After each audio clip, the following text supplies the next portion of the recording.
No project is too small when made with best intentions. This is the story of Project Mask, manufacture and distribution of adequate face masks for the safety of key personnel and various frontliners.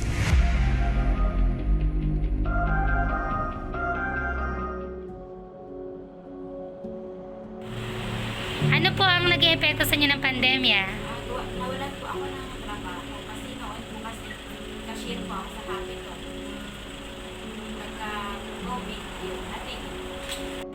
Dati po akong fishball vendor. Sarado. Wala na. Wala nang po.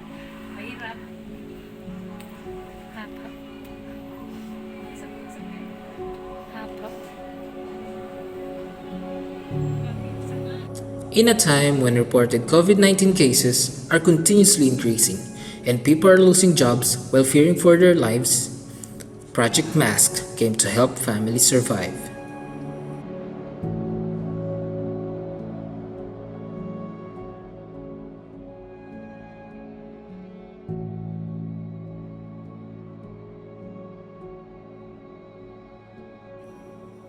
Headed by Dr. Ruel M. Mojica as the project leader, assisted by GJ C. Bartolome, Rosalie A. Pele, Lady Eileen A. Orsal, and other staff, Cavite State University implemented the project from June 2020 to September 2020.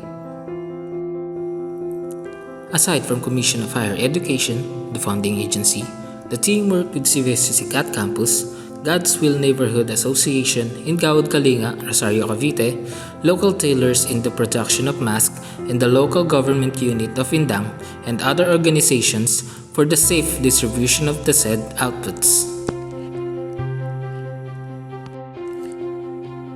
Done in support to the government's initiative in fighting COVID-19 pandemic, this project aimed to design washable face masks that meet the design considerations for health implications, durability, mass, breathability, and usability to manufacture 50,000 face masks with the help of local tailors in Cavite to design and reproduce information, education, and communication or IEC materials and distribute the face mask to frontliners and other residents in selected communities in Cavite.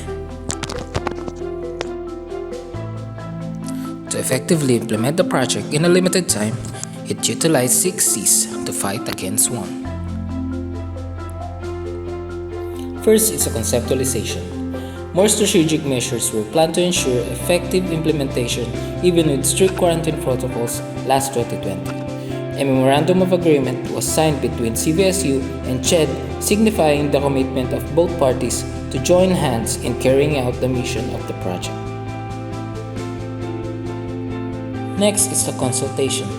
Hiring a project team were done with utmost consideration on the task necessary to carry out in a limited time.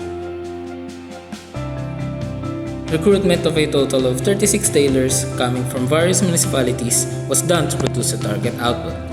A total of 14 tailors from the God's Will Neighborhood Association in Gawad Kalinga, Rosario Cavite, 10 from Tansa, 6 from Indang, 5 from Trece, and 1 from Amadeo worked as partners of the CVSU in the manufacturing of the face mask. Then there's the collaboration.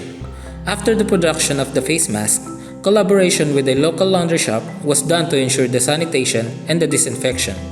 Meanwhile, some displaced utility workers were hired to pack the face mask together with some volunteers from the CVSU community.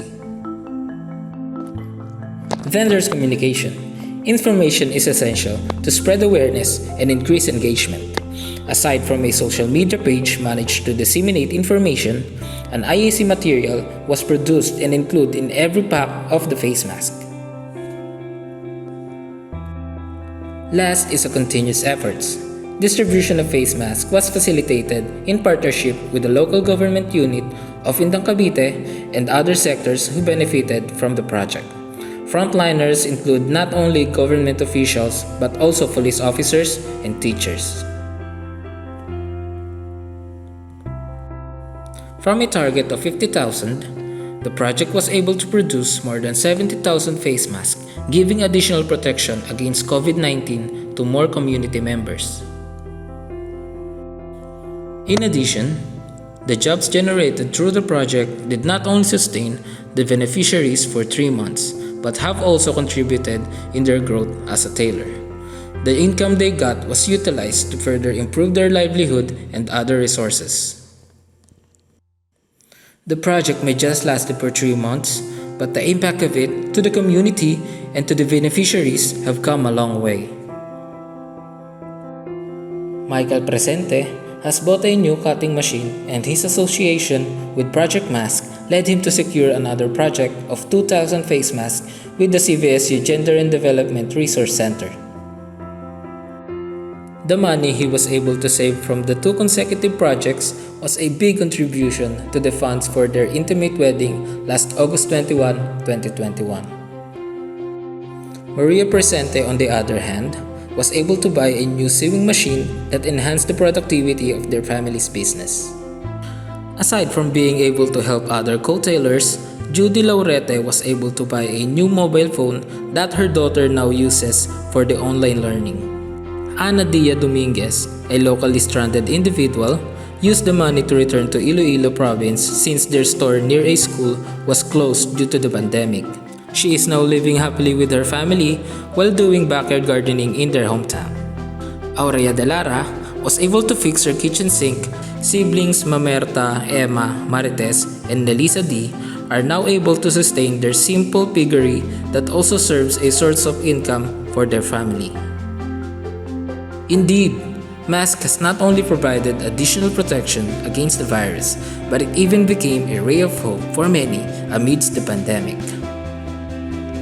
With Mask, they did not only learn, they helped the country fight COVID-19 and in the process, win.